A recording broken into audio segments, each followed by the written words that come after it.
Hello, everybody. Welcome back to You Can't Win. This is Tom here, and I'm joined by Don as usual. Today, we're going to be talking a little bit about reading and writing, what our process is for writing, the different ways that we do writing or have done writing in the past, and then some of our habits that pertain to reading. It seems like there's a few patterns that we've identified, and we thought they were kind of interesting to talk about. So I guess I could kick it off here. What I wanted to talk about a little bit was the fact that I used to be really into creative writing and also reading fiction and stuff like that, like in high school and college, around that kind of period of time. And then as I got into politics and history and things like that, I started to read more nonfiction. I kind of pushed myself in that direction in an intentional way, and that sort of hooked me, and I ended up leaving both reading fiction and also the creative writing thing on the side while I kind of got interested in all those sorts of things. And it has been a long time coming, but I feel like I'm starting to swing back the other way again. Mm-hmm. I've been both less interested in politics and like actively researching history. I just have started to reread a lot of my old favorites from back in the day and kind of thinking about fiction and stuff like that again.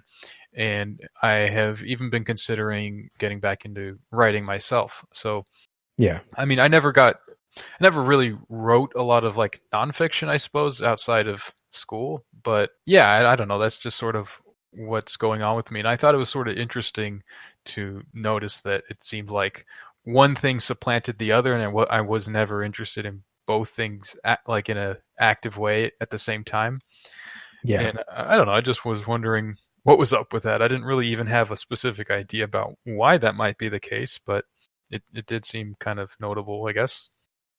Yeah, I mean, I guess for me, I've had sort of a similar thing off and on, but it goes way beyond writing for me. It goes towards kind of stuff like films and any sort of like fictional kind of stuff, or even maybe not fictional, but also kind of either directly related to politics or not related to politics kind of things in different ways. So, I mean, in school, I was the same. I did a lot of creative writing kind of stuff, but that was just kind of like the program, like, you know, in our high school and stuff, it was like expected of you, I guess, kind of thing. Like that was just really, they just kind of pushed that kind of stuff. And I also did stuff like drama and, you know, like different school things, not like actual plays, but just kind of goofy stuff kind of thing or whatever. And, like skits or something like that? Yeah, skits like a lot. And, you know, I also, you know, growing up, I really loved stuff like Kids in the Hall was on TV at the time and stuff. So, and SNL and all those kind of stuff. So that was really,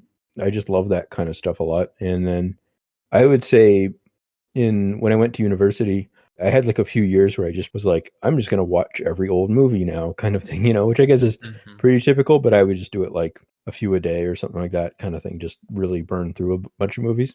And I don't know, it almost created this period of like 5 years where I just didn't really read almost anything except for nonfiction after that, because it was kind of like, I don't know if I was burned out, but it was more like the emotional response I had to things. Like I found it hard to sort of grip with fiction or something. Yeah, I don't know. There's something about nonfiction. It's like the surprises can only be so like threatening in some ways kind of thing. And then, so for fiction and things like that, there's always something like challenging about it that is sort of disturbing to me. And then, yeah, like it feels like I have to sit down and sort of like commit to like a big possible change in my life or something kind of thing. I don't know. So, yeah, you've mentioned that before. I really find that interesting because I mean, like I've said, I've always found that to be like the exciting thing about stuff like that. Yeah. Which I guess sort of brings me to the thing that I thought would be interesting to talk about is like, what's the value of reading fiction when you could just be learning about the real world? Why bother with something that's just like a work of art? I know that sounds a little ridiculous, but like I thought it just might be interesting to unpack that a little bit. Like, what is the actual value in reading that kind of stuff? You know, is it just like an entertaining story or something like that? I think most people would probably say there's something more to it, but like, what is it, you know? Yeah, I think partly for me, it's almost like I've got like that OCD sort of completionist thing where it feels like at some level I'm supposed to learn about everything. Like it just seems like, you know what I mean? It feels like I have to Sure. just fill everything up in my brain, kind of like be like, you know, it like as if all the sliders have to go to the right kind of thing. Like I have to Yeah. eventually learn all the languages, learn everything and stuff. It doesn't feel like a compulsion in the way that it's like negative, like harmful or something. It just really excites me to learn certain stuff. And it's not like I'm against reading novels. I actually have like a huge stack of them kind of built up that I want to read through. It's just that it's like it's been really hard to kind of get myself to actually sit down and read them. And for a few years I kind of had the excuse that I was in school and stuff. So Mm-hmm. I didn't really have like I could have made the time, but I didn't really make the time to read those things because I was busy reading like books about like law and stuff, and also posting a lot. So that was the the other thing. Yeah, I think that's something that's kind of looms in that kind of stuff too, where it's like there's that drill post where it's something like you've read like academic journals on the matter.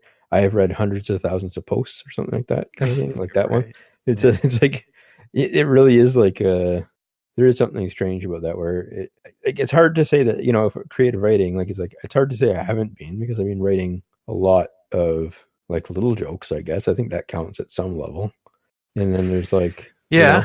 Yeah. It counts for something, definitely. but it's not like sustained. It's almost like making matchstick houses compared to a real house or something like that kind of thing, right? It's like making these small little things that are kind of cute, and then it's a big kind of leap from that to a sophisticated story that has interconnections and meaning and stuff. I think so.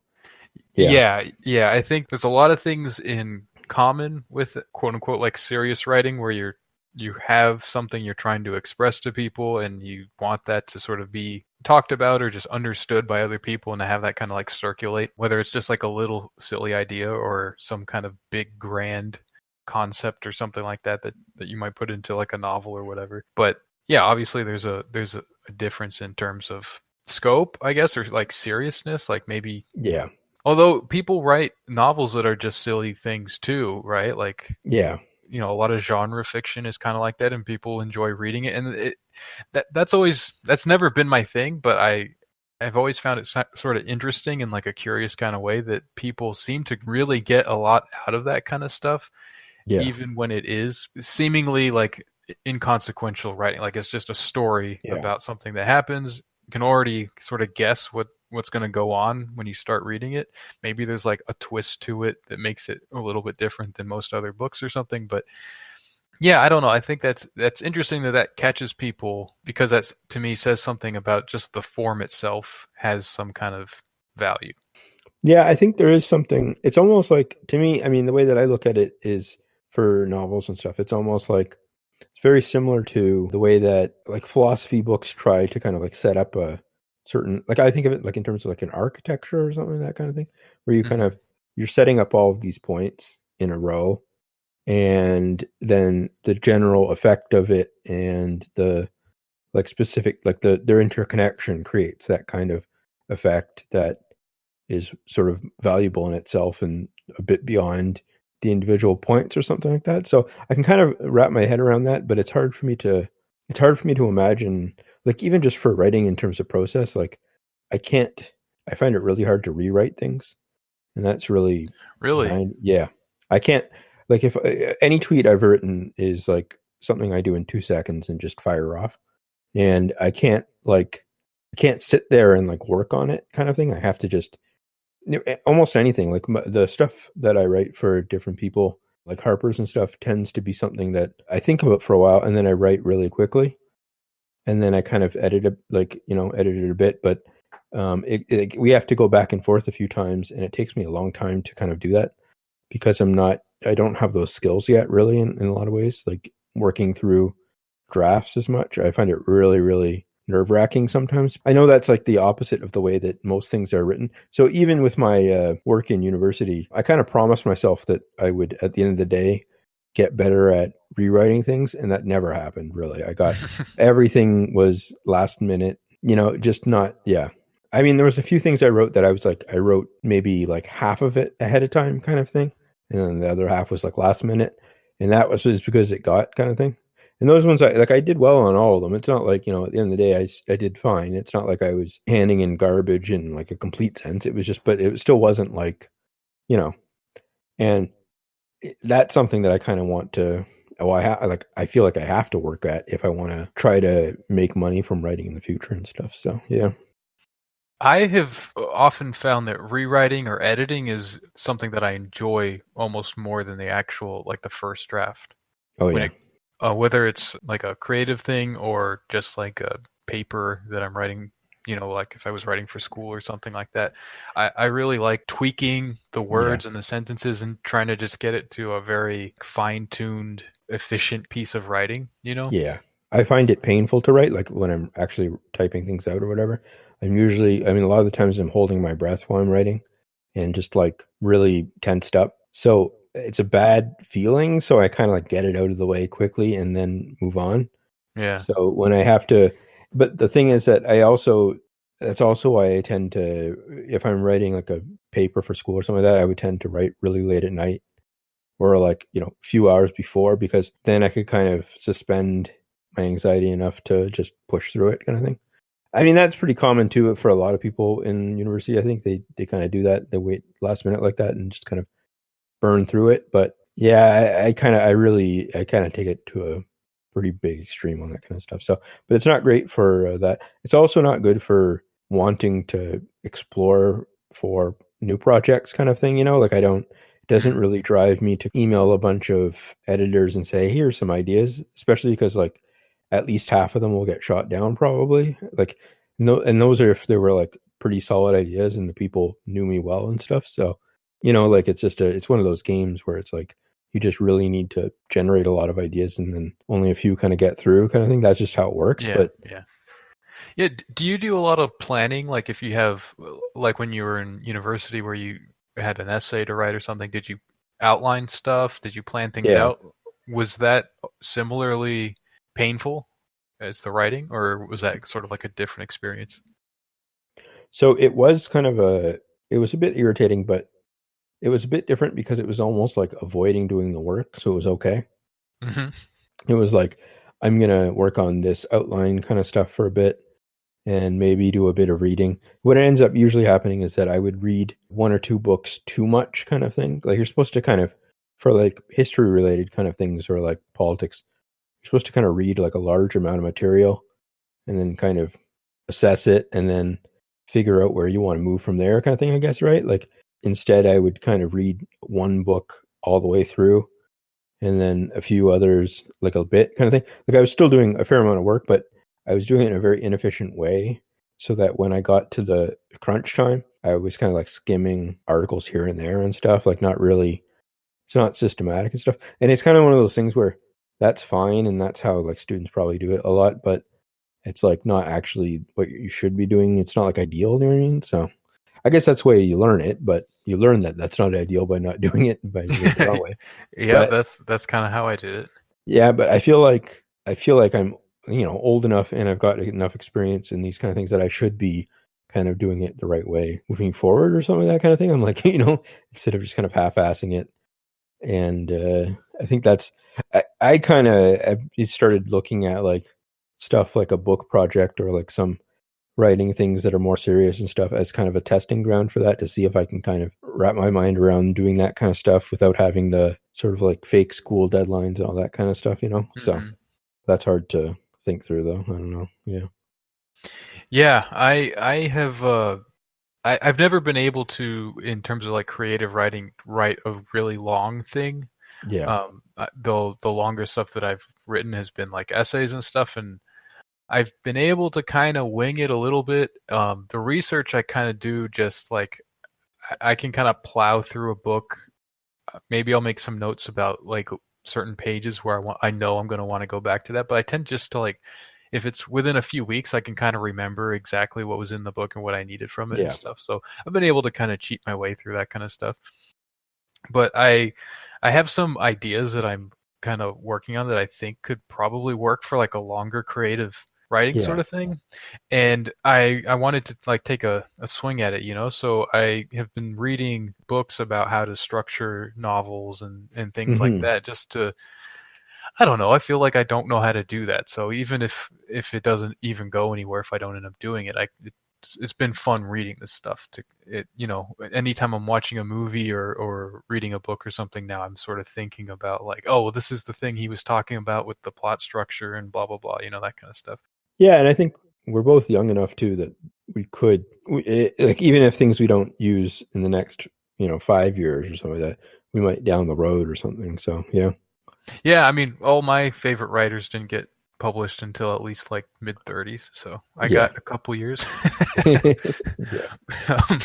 But yeah, I don't know. It's been fun. I've started to like outline stuff, and I don't know. It's cool to like be learning something different and new that's sort of also something old and kind of returning to something that I used to like to do when I was younger at the same time. So that's been a fun kind of thing to do. Do you think that you're going to try to, like, do you think that the kind of stuff that you would write would be sort of research intensive, do you think? Like, would it have a lot of stuff that you would like have to do nonfiction kind of stuff? Or I haven't quite decided. Definitely could. I feel like it could run the spectrum. I could sort of do it just based on what I kind of know about the subjects that I'm thinking about. Mhm. But it could also be something that I need to do a lot of research on. Like there's certain things about like certain characters that I haven't quite pinned down, and if I go a certain way with it, I'll need to like learn about those things.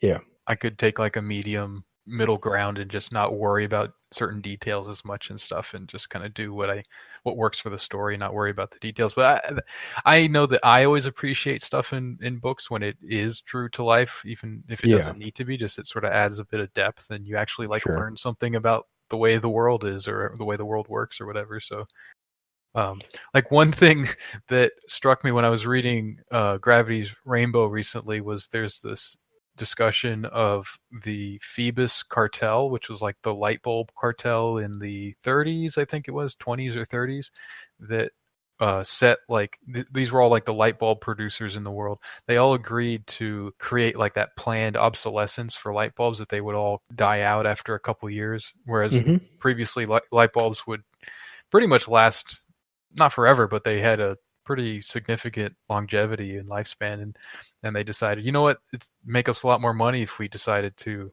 just make these things die after a couple of years. And so there's like a whole section of the book about the one bulb who is immortal, and he tries to lead like a revolt against the grid, and he's trying to like organize all the light bulbs to go out in like one big bang that blinds all the people in occupied Germany and stuff. It's pretty good. That's one of my favorite parts of that book. But that's a real thing. That cartel did exist, and they did actually try to run that plan and stuff. And I believe there was like a journalist that found them out, and they had to stop doing that. But that's just fun because it sort of ties the themes of the book, the things that he's trying to say in the book, and connects it to the real world in a way that it just makes it feel a little bit more impactful. Yeah, that's interesting. I also was wondering like how like deep would you think that you would go into this kind of learning how to do it and stuff, like in terms of like, would you be aiming at actually like publishing something down the road, or would you just kind of be more, well, that's like a ways off, I'm going to write the thing first before I decide start thinking about that kind of stuff. But I don't know, why not? Like nowadays I guess it's pretty easy to publish stuff like self-publish through like Amazon or whatever as an ebook. And I'd be happy to do something like that. I don't have any pretensions to like becoming like a professional author or anything like that. That's not really what I'm thinking about. It's just like, this seems like a fun project, and why not take it as far as it goes? Maybe there's people that like to read it and stuff. So I was actually reading, or rather watching, a thing where the guy was talking about this sort of stuff kind of offhand in his lecture, and he was comparing self-publishing through like the Amazon kind of route, comparing that to like going through like a traditional press. And I guess if you self-publish through Amazon, you keep 75% of the cover, like whatever it makes. Whereas the way it tends to work with traditional publishing is you get an advance, and then the book once it passes the advance, if it passes, makes that money back, that's when you start to get like 7 to 15% of that. So you basically just make your advance, unless you're like a big success and you end up making more than that or something. But Yeah, it has. Yeah, actually, there's a good podcast about this print run I listened to a fair bit, but Mm. so yeah, I guess the main difference is that you're trying to theoretically you have the backing of like a house with behind you if you're like you're publishing, so you would they help with marketing, they help with Yes, right. so that Yeah, it's like if you're doing it self-publishing, you have to kind of do all that work yourself, right. and that's kind of the difference, and that costs money too. It's not like and Yeah, I mean, depends how seriously you take it, right? sure. But yeah. Yeah, I mean, if you just want it out there, there's lots of ways to do that. But yeah, I think that's interesting. I think that it would be that in the future, I would like to publish books if I can. I don't know if they would be fiction for a while, but that's something that's changed for me too. Is that I do think that if I can learn how to write fiction in the future, that would be probably a positive thing for me to learn and stuff. Or I mean, a lot of jokes and stuff are sort of fiction in their own way, anyways, kind of thing. A lot of them, so it'd be interesting if I could kind of make the transition there or something. So yeah, Yeah, you mentioned that the other day when we were talking yeah, just in WhatsApp. You said that, and I've been thinking about that, and I think it's kind of interesting. I think one of the things that fiction allows you to do is because it's done basically through characters and them trying to accomplish something to overcome some kind of obstacle, they have some kind of goal or whatever. It you sort of identify with those characters in some kind of way. Maybe it's not like directly identifying it with, but you see things through their perspective yeah. to some extent, right? And you kind of feel what they're feeling, or you just experience a world in a certain kind of way. Hmm. And I think a joke does the same thing. I mean, if anything, I think a joke accomplishes a lot of the things that fiction does, but it works in certain ways more like the way a poem does, where it's more about the language itself. Yeah. Um, so it puts you in a certain perspective. It shows you the world through a certain kind of lens, but it does that through the very particular, like the details of the language. Whereas like a novel, it can do that to some extent, but basically it's more about the storytelling. Yeah.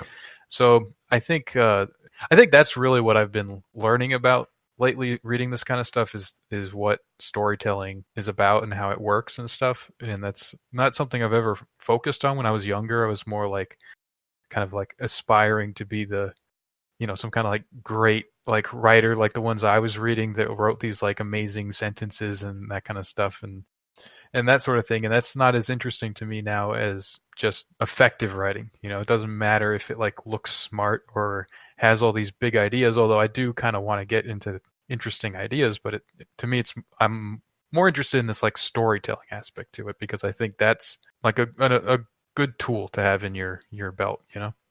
Yeah, I think that I kind of feel the same way about even just jokes kind of thing. I really enjoy learning how they're kind of assembled and stuff and how, Hmm.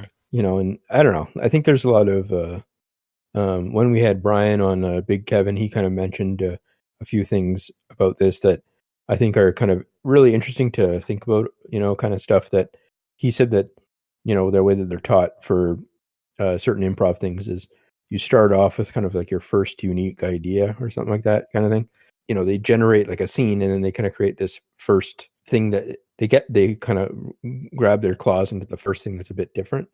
And then from there, they kind of move on to if this is true, what else is true kind of thing. So Yeah. they start to make connections like that. And I think that's how people write jokes in general. Like, I think that really just is how a lot of it ends up happening. And I don't know, it's one of those things where I end up thinking about it a lot because I don't know. I think it's kind of funny to think about. I mean, 99% of the jokes that you see online are really just the first thing that someone thinks of kind of thing. You know what I mean? Like Hmm. you just kind of, but I also think that's really interesting in the way that if the jokes kind of pop into your head at the same time that they're popping into someone else's head that you're with, it feels like you're compelled to say them just to get them out so that you both can kind of move on or something. Yeah. Yeah. So, Like I and love bad yeah, jokes for exactly yeah, that reason, because I know the other person thought of it too, or if they yeah, didn't, once they hear it, they're going to be like, "Oh, that was." I don't know. There's just something about it being obvious that is like fun sure. to say. Yeah, it's funny how that works. And that's something that is even more, it's something that almost seems like perfunctory online kind of thing. You just kind of work through it. And I'm not even sure most of the time you kind of laugh at it. It just kind of it just kind of happens, and you're just kind of laugh internally or something. Yeah, like you And then, enjoy it. yeah, and Yeah. then and then but in person, those things are a lot funnier, I think. Yeah, so like, just really cheap jokes in between people Mhm. are really I don't know. It's a great more, it's like you laugh more, I think, in person than you do at most things online or something like that kind of thing. So I don't know. Yeah, definitely. I don't know exactly what that is about, but I think part of it is there's something just about like the energy of someone being there just is Yeah, different, so that it actually compels a laugh. Whereas if you're just like reading it, you just can kind of like acknowledge silently, like, yeah. yes, that was humorous. Next one, please. Exactly. Yeah, exactly. Yeah. Yeah. So it's sort of similar in the way that, like, mean online kind of stuff, like Hmm. people that and I think that's there's a similar thing with that where there's a recognition that happens, but there's a sort of like misrecognition which people deliberately do to kind of fit your joke into their box of what they want you to have said. That's pretty pervasive online too. Now, I think it goes both ways where you see, I think people do that to people are more sympathetic, obviously, to people they're friends with and stuff. But if it's someone that they both dislike or something like that, then they're very, very quick to box them into the, like, that person said something awful because, Because they're an awful person, right? yeah, yeah, yeah. So, Yeah, I have gotten into a little bit of trouble this past week for a tweet of mine, and it's been taken all kinds of different ways that are pretty clearly like not what I was saying, but you can just look at certain words and be like, oh, well, he obviously meant this, and then yeah, I don't know. yeah, Yeah, that I think that is part of the way that these like perfunctory, obvious jokes sort of become like the expected, like it's just like the terrain of online, like it yeah, just needs to be there so you can actually get to more interesting things. I think for some kinds of discourse that sort of stuff works this way. It's just like some people have to be the bad guys of the week, and some people have to be like the people you're supposed to like be supporting and donating or whatever.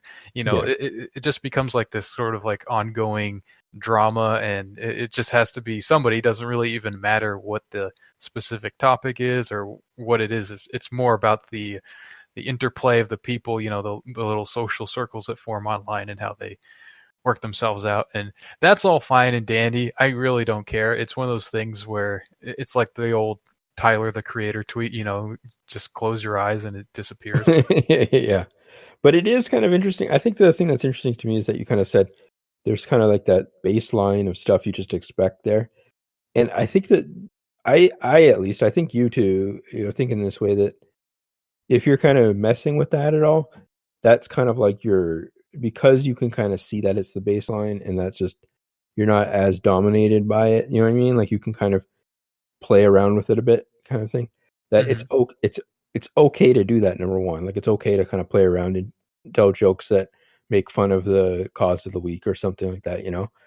And then it's also kind of, if someone gets mad at you for that, it's also okay to kind of play around with them a bit and kind of tease them and troll them a bit because they're like almost easy marks or something like that kind of thing. They're just rubes kind of, like they are, I think that's been maybe less so now, but that used to be a lot of what we did online. I think, like was, you Yeah. know, There was sort of like an understanding of like you throw your hat in the ring and you you buy the ability to just say something and maybe even cross a line by accepting that someone's going to do that to you if they want to too, or maybe like a whole yeah, group of people will. That's just like the game, you yeah, just sort of like, I'm going to talk and then you can talk too, and it's fine. Like yeah. that's what it is. It's just talk.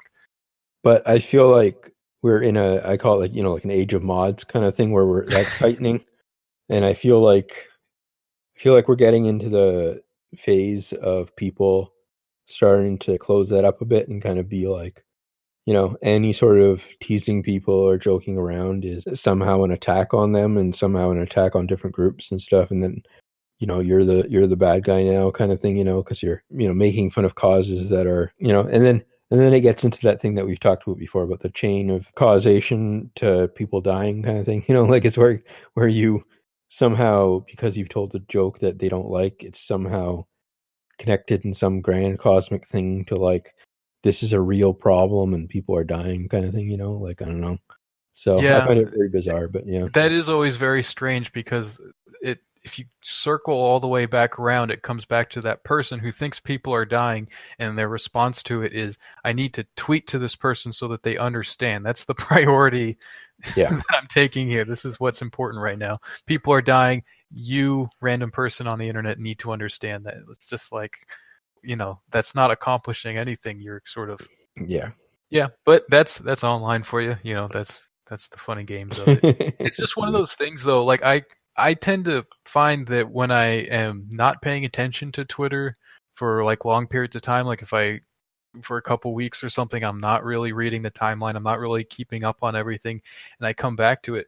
The way that I think about stuff that's going on there is just so detached from the way that the people who are like actively involved in it are, that I could very easily say something that is just like totally going to piss everyone off. Whereas if I'm like paying attention, then I'll know like, okay, well I know this is going to anger this group of people or whatever, so it's very funny. I don't know, that the more online you are, the more you kind of think of that as like, this is the real world. This is how people actually are.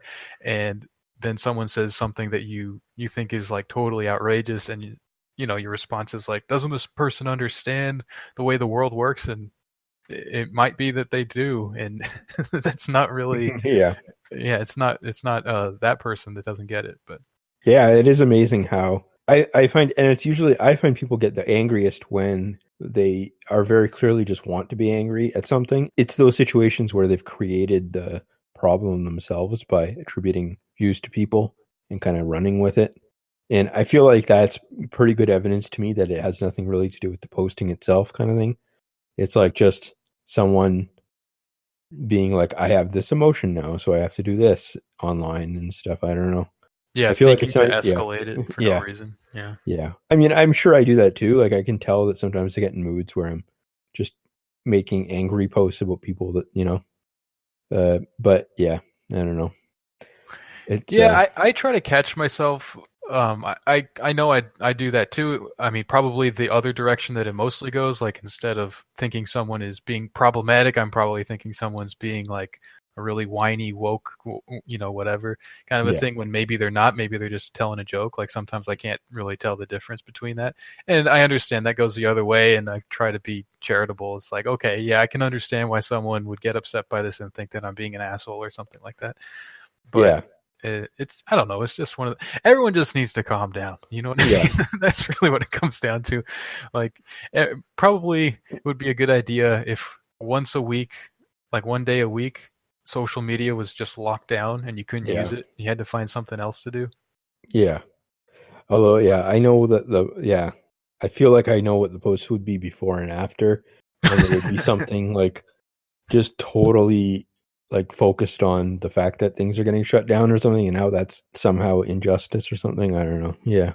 I would just try to save up all my problematic juice for that last moment and then shoot it out there, and then like everyone has to sit with it for a couple of days. Yeah.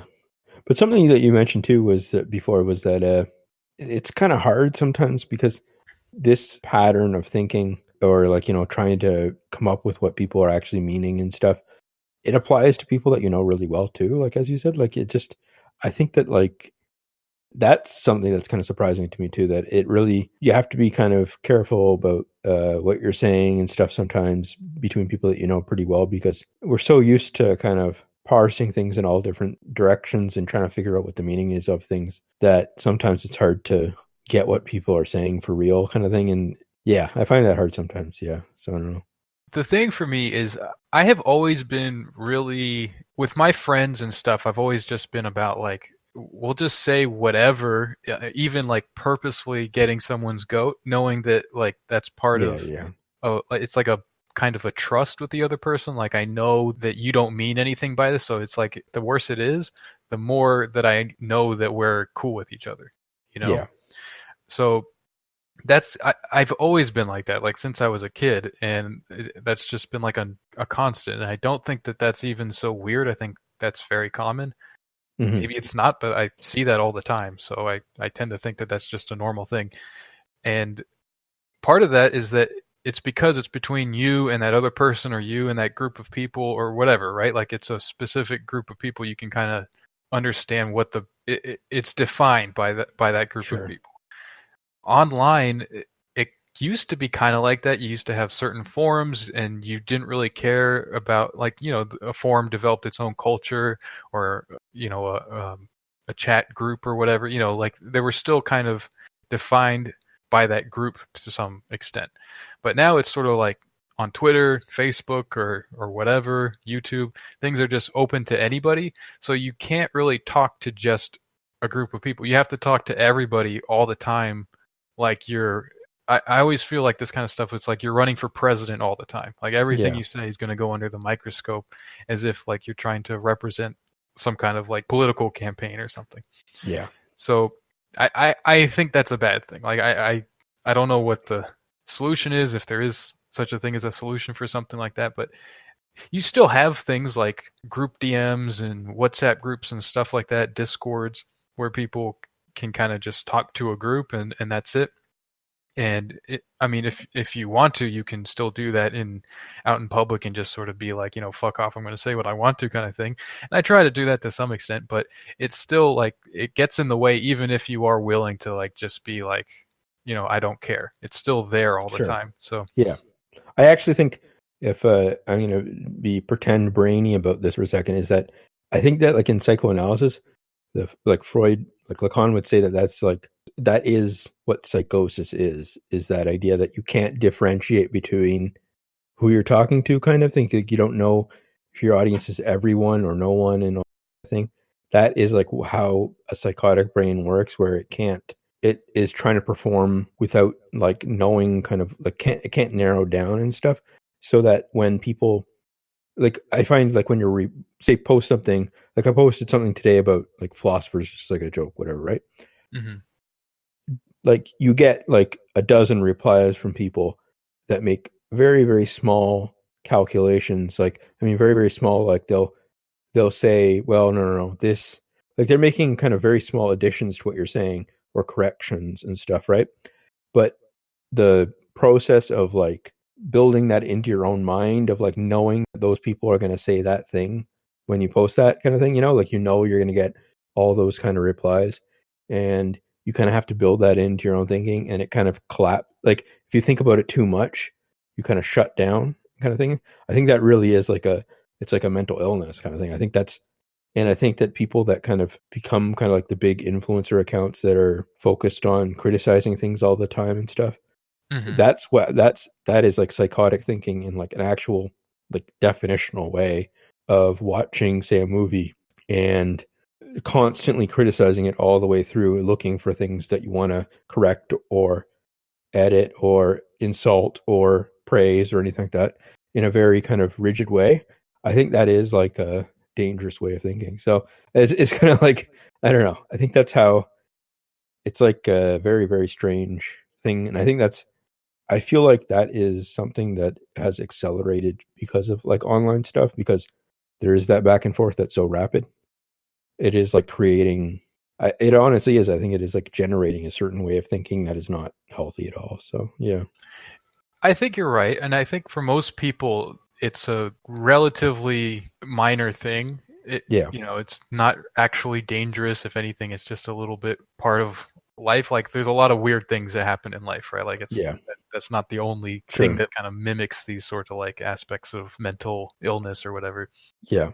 But there are definitely different levels of like intensity. Some Yeah, people yeah. are way into it, and that's Yeah. I think we can all think of examples of that kind of stuff. So Yeah. so yeah, I don't know.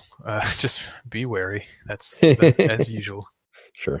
All right, so should we get into questions? Sure. Okay, this is for you, Don. Was Canadian high school a lot like Degrassi? So I haven't seen Degrassi. I have seen Wheels Ontario, though, on a Kroll show, and that is exactly what it's like. So I think that I like that show. Did you like Kroll Show? yeah, it was pretty funny.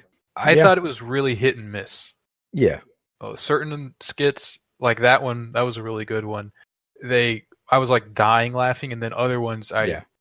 just wanted to just skip it because it was just doing nothing for Yeah, he did. I guess there was like a special he did that just had those characters, and then they spun it out into a show. So they kind of had to like generate idea, I think, for each kind of thing, like Yeah. just kind of string it out a bit. And I thought some of them were really funny, like as they kind of wore on, because they were so like the girls that ran a business together and stuff. I thought that was really funny and stuff. That it got really funny over time, kind of thing. And Bobby Bottle Service and all that. I don't know. I thought it was pretty Yeah. memorable for like that kind of show, So yeah. Bobby Bottle Service, I think, came from the older show. What was it called? Lonely Island, I think. Oh yeah. Yeah, yeah. I think he was on there. Or at least I remember him being on the marathon. They did like a 24-hour marathon Oh yeah. when it was getting canceled or something like Yeah. that. It was supposed to be like if the ratings were high enough, they would do another season or something. Yeah. Yeah. And Kroll did the marathon as Bobby Bottle Service Okay. for part of it at least. Yeah. So they must have just been characters that he had for a while, but yeah. Yeah. Have you heard the whole thing about the Kroll family being like connected to like 9/11 stuff or something? Yeah, a bit. Yeah. That he's like his family's really rich and stuff. Yeah, and there is some kind of spooky stuff with like with the actual like World Trade Center before the 9/11 attacks, like they took out a Okay. bunch of money or I don't know. Okay. I forget the details, but Yeah. that's fun to think about. Yeah. Yeah. I don't know. Okay, so here someone says pretty crazy how just like only Nixon could go to China, only Justin Trudeau could do blackface. Uh, Yeah. yeah, that's true. His dad actually, like Pierre Trudeau, he went to all these different communist countries before Nixon did and stuff. I thought, and he like went to Cuba and stuff and all that. Yeah, I always find that kind of interesting that he was like, I mean, he had to. I mean, it's kind of sold as if he did it against the United States permission, a lot of it. But I kind of wonder if like quietly he had support to be kind of like an in between for a lot of these things. So, Oh, yeah, I'm sure. Yeah, I mean, yeah, you have to maintain that yeah, kind of. It's better for both sides to have the ability, if they want to have like some sort of like yeah. diplomatic. Yeah. But in Canada, it's not sold that way at all. Like it's sold as he had a rational policy on Cuba that stood up to the United States the whole time and stuff, and I don't know. But I feel like, yeah, it's probably very strategic, I guess, yeah, by the United States to kind of allow these things to persist. But yeah. Yeah. Okay. So next question is for me, Tom. I've noticed you say the word nice too much. It's not a big deal, and I don't think you should feel bad about it. I don't think that I do that. So nice try. Maybe I do, but You do. I do. You Okay. say nice a lot, but it's a good thing. I when I saw this, I thought about it. I'm like, no, I don't. So Yeah. In my in grade 3, I had this teacher that his least favorite word in the world was nice, and he like drilled it into us. He was like, you cannot say nice, because there's so many other great words you could use to promote things. So every time I say nice, I think of that. Like it kind of pops into my head of you shouldn't be saying it. So, but you do say it a lot, but it's positive, so it's good. yeah, I no, I don't think that's true. But Okay. um, let's see. Does Dawn really think Liz Warren is a compulsive liar? Yeah, I think she is. But I think that it's one of those things where it's like pretty standard in middle class kind of stuff, upper middle class kind of things. Like I don't think you become a tenured professor at Harvard without like lying a lot, probably. Mm-hmm. I think that's just like what happens. Like Alan Dershowitz was her colleague kind of thing, like it's people who are really, really into it that like, these are people that have been boosting their resumes all the way through. So I think I think that's why she tried to pass herself off as like or like allow them to kind of one of the first women of color at Harvard and stuff like that. And kind of, Yeah.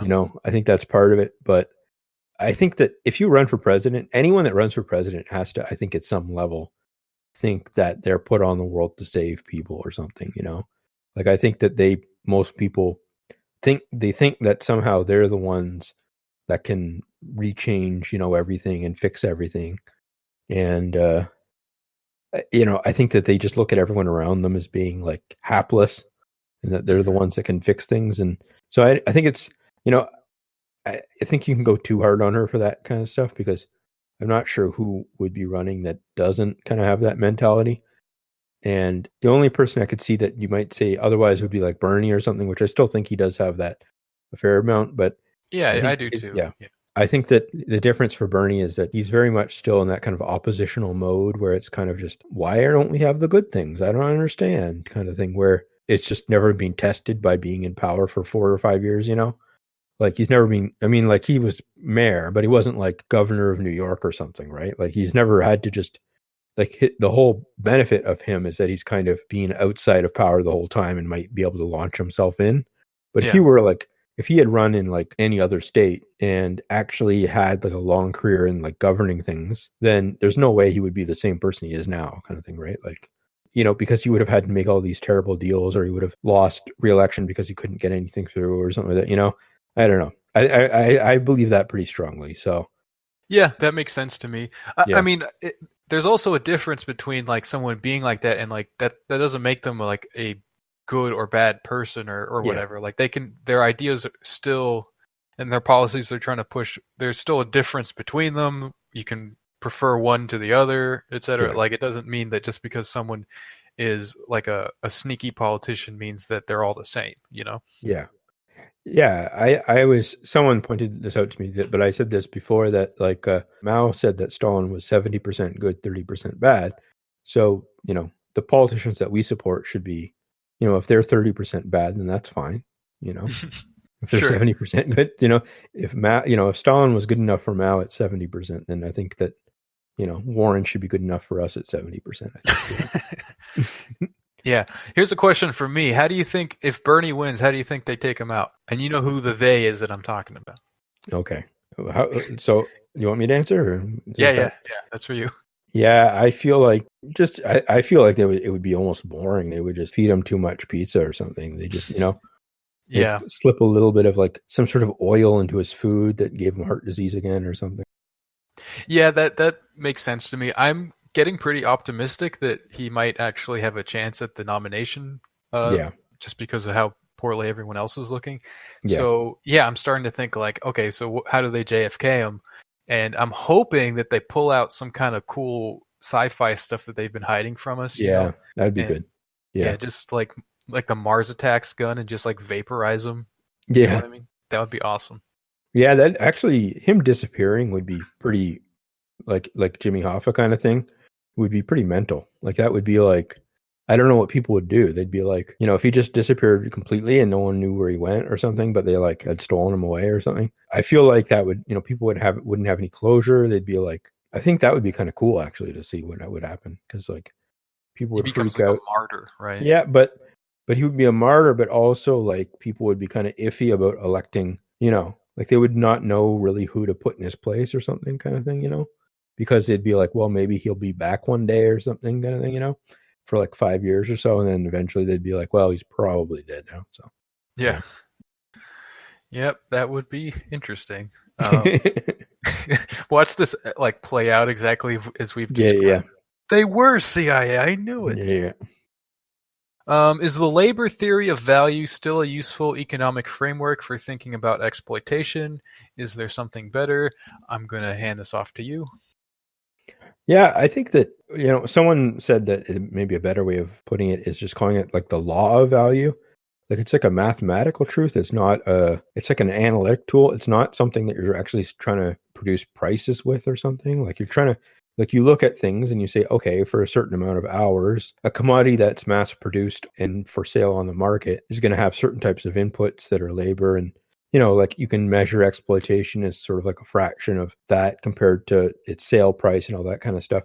That's just like mathematically true. That's useful to kind of understand the directions that things are pulling. Like you can understand that as being like, okay, they have an incentive in trying to make you work harder for longer, for less money, while at the same time trying to, you know, increase productivity of machines so that they can reduce the amount of dependence on labor, which can strike and stuff. So that kind of tells you some interesting things, but it can only tell you like certain interesting things. Like once you try to turn that into like a theory of like how prices should work and how they do for like goods that are not mass produced commodities and all that kind of stuff, that's when I think things get wacky. And when you start to try to like turn that into like a science or something where it's like everything operates that way and it always has throughout all different types of economies or something, that's completely wrong, I think. But I don't know. It's useful for what it is. It's funny because one time I was taking this course on the philosophy of economics, and I walked in, and on the first day, the professor had just finished giving you could tell from the board what has been written, the very, very simple explanation of why Marx was wrong. And it's called like the diamond water paradox that they kind of say. And it's like in a desert, you would care more about water than diamonds because the water you might go thirsty. When there's lots of water around, then you care more about diamonds. And that's why the labor of theory of value can't work. And that just doesn't understand the way that commodities work at all or anything, right? But that is pretty much the dominant view in mainstream economics, is that kind of disproves the whole thing. So yeah, that's really dumb. That's very obviously like you can apply that to any economic theory. It's just, yeah. It also explains why we live in a society full of diamonds and hungry, starving people. Yeah, but it's also kind of funny that so Marx was kind of extending and kind of making scientific that kind of argument about the way that labor was an input for value and stuff. He was criticizing that basically for people that came before him, because that's more like a Ricardian idea. And even then, it's like a pre-Ricardian kind of simplistic version of it kind of thing. So he was looking at that. And I think really, at the end of the day, his point for those kind of things was that you can't reduce these things to numbers. Like the whole infrastructure of economics around all these things around.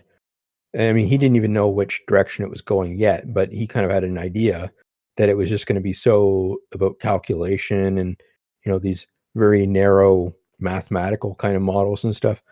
I think that he kind of anticipated some of that because he knew that that was like irrational. Like the whole point was that you couldn't organize a society in that manner. Like it was more, this idea that economics was kind of like a nonsense science in some respects. And like that you just had to get back to kind of what people actually needed in their lives instead of trying to get the money right everywhere. So, yeah. Mm-hmm. When is Donald going to admit he's a journalist? Time to take off his Blue Jays hat and put on his newsman fedora. It's the only way they'll give him a blue check. Okay, first of all, I'm not a journalist, but but second of all, see, I've thought about this too. I feel like, especially if I can lose some weight, just look better in general, I will change my picture to me in my like a suit behind and like have a nice background and stuff. And then I've already changed my like background photo to be candlesticks, like a stock up and down thing, so that looks very professional. And I've changed my name so it says like economist. Yeah, I noticed that. So stuff like that. So I'm trying to get the verification through that because I think that might work. But I've got to take. I think that is true. That I do need to.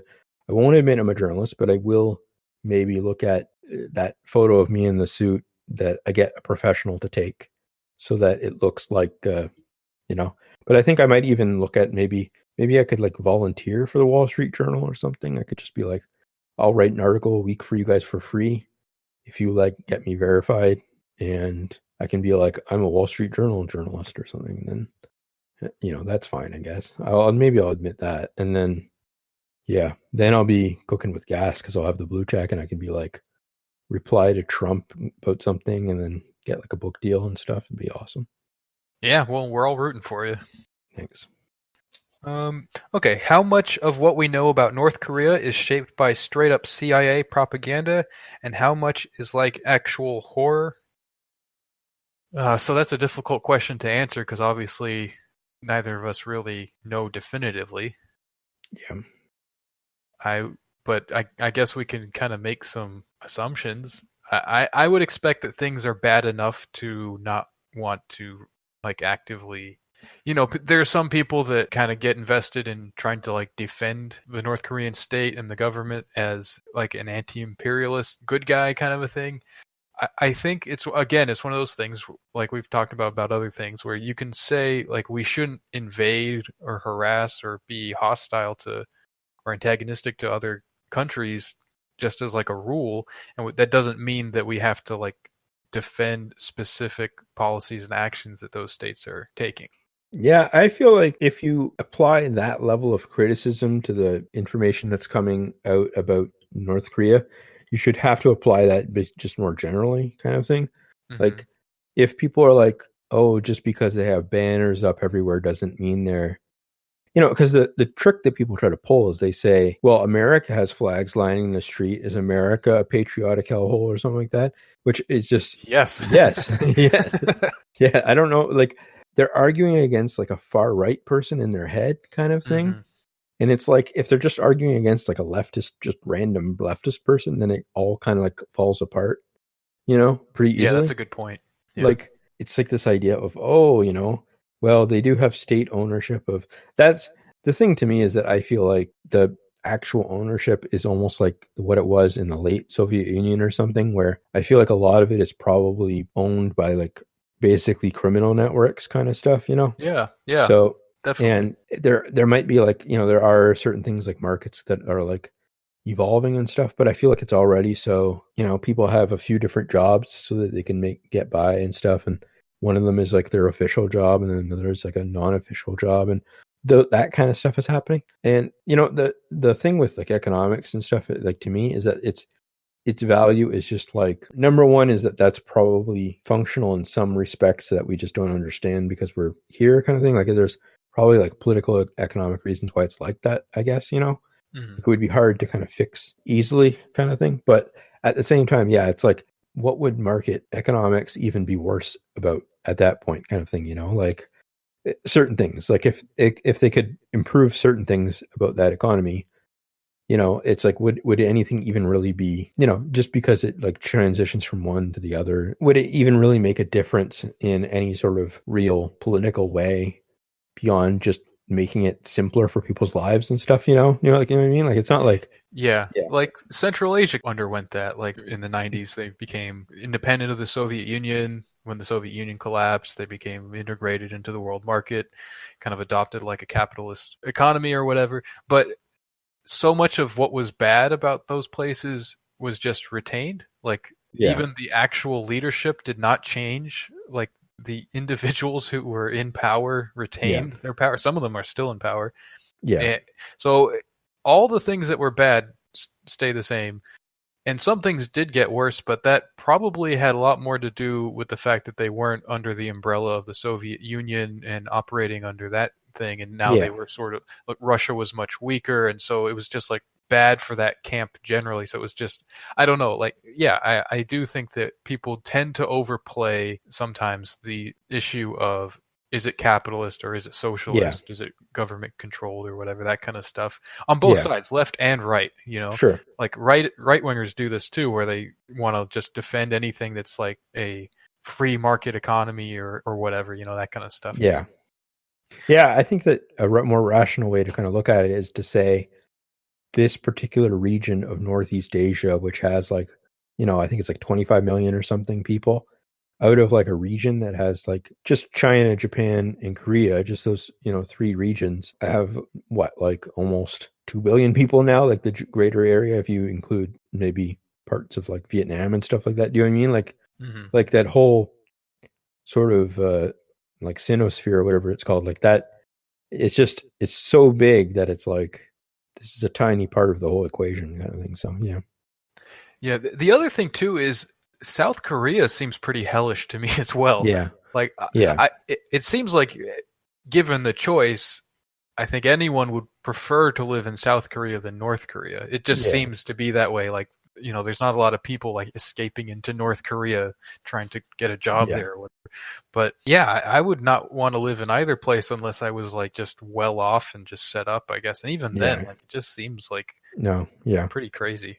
Yeah. I've never had any interest to go to South Korea for some reason. I don't know. But It'd be cool to see. I don't know. I'm just always curious to see a place, I yeah, guess. that's true. But yeah. I mean, Yeah. the thing is, like, Koreans are cool. Like the Yeah. Koreans Yeah. that I know around here are really cool. I don't get the sense that they have like some kind of crazy, like that the culture is messed up in some kind of way Okay. or anything. Yeah. So I don't know what is going on in those countries, but they both seem pretty wild. Someone's asking, when is Are You Sure Bruv coming on the show? I have asked him. He is reluctantly willing. So if you want him on the show, Are You Sure Bruv is a very smart, well-read Catholic theory kind of a guy, and I'd love to have him on. So please harass him at his Twitter account ask him to go on YCW, and maybe that'll help him get on the show, because I think that would be a great guest to have. Yeah. We're trying to beef up the Catholic side of things too, I think. So I have to pull my weight a bit more on that kind of stuff. So someone says you guys should do an episode on Mormonism and how cool it is. I do think that would be cool, but we would need a guest who would be able to tell us a little bit about that. So if anyone has a suggestion for a Mormon or an expert on Mormonism or something like along those lines, just send them our way. We'll look into it. Yeah, I think Jarls P might be someone that knows a lot about that kind of stuff, but I don't know if he would be podcast guy, but we could see. When will Dawn come down to New Mexico with me and meet some lovely Latina lovers?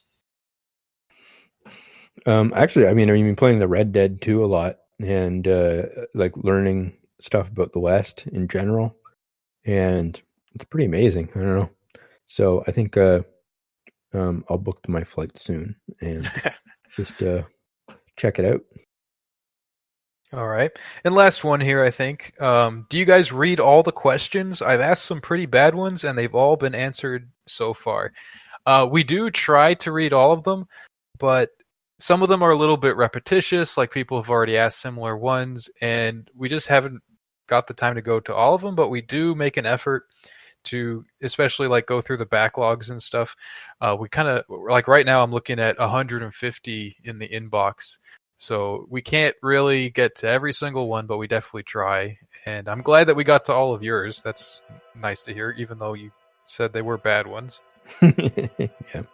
So I think that'll wrap us up for this episode. Thanks for listening, guys. You can send us more questions at You Can't Win Pod. Subscribe to our Patreon if you want to get bonus episodes every week. We discuss books, and lately we've been doing little things about political ideologies. We discussed Maoism, Third Worldism, libertarianism, nihilism, things like that. So discussing books and political ideas in the premiums, and these shows on Monday will always be free, but if you want a little bit more of You Can't Win action, hit us up on the Patreon, get access to that, get access to the Discord where you can talk to us and our community there. And we always appreciate the listeners. So thanks for listening, guys, and we'll catch you next week.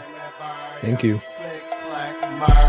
Skin with that burner, catch you with the heater. I'ma have to serve ya, bitch. I might turn her, bitch. Don't make me burn ya. Nigga talking nonsense, I'ma have to hurt ya. Click clack murder, bitch. I'm MC Hammer. Katie, bitch. I bam ya. Think I'm Adam Sandler, codeine in a Fanta. Turn me to a dancer, nigga. Catch a cage, take his pistol up my waist, bitch. Bitch, nigga, hold up. Please don't make me burn ya. Please don't make me burn ya. Please don't make me burn ya. Click clack murder. Please don't make me burn ya. Please don't make me burn ya. Please don't make me burn ya. Bitch, nigga, hold up. Please don't make me burn ya. Please don't make me burn ya. Please don't make me burn ya. Click clack murder. Please don't make me burn ya. Please don't make me burn ya. Please don't make me burn ya. Bitch, nigga, black fucking Smurf, nigga, don't fuck with me. Nigga talking sweet, find that ass in the street. I don't get no fucks if you don't fuck with me. Just keep it on the low, for I have to cock and squeeze. I don't fuck with no hoes, only fuck with niggas I know. That's just how it go. That's just how it go. Better be looking, I'm on it dope. Otherwise you be on that flow. Better be looking, I'm on it dope. Otherwise you be on like Master P, I'm bad it. Riding with this shady. Play and fly, I got it. I don't need nobody. White girl Miley Cyrus. I love Miley Cyrus. Good weed, autopilot. Beat the pussy, I'm so violent. Foreign bitches love smirk while pussy niggas hate me. Looking in the mirror like, why the fuck they hate me? Black smirk fella wavy. Yeah, I got the drugs, ho. Nigga disrespect. That's your ass, nigga sweat. That's your ass, nigga. Hold up. Please don't make me burn ya. Please don't make me burn ya. Please don't make me burn ya. Click clack murder. Please don't make me burn ya. Please don't make me burn ya. Please don't make me burn ya. Bitch,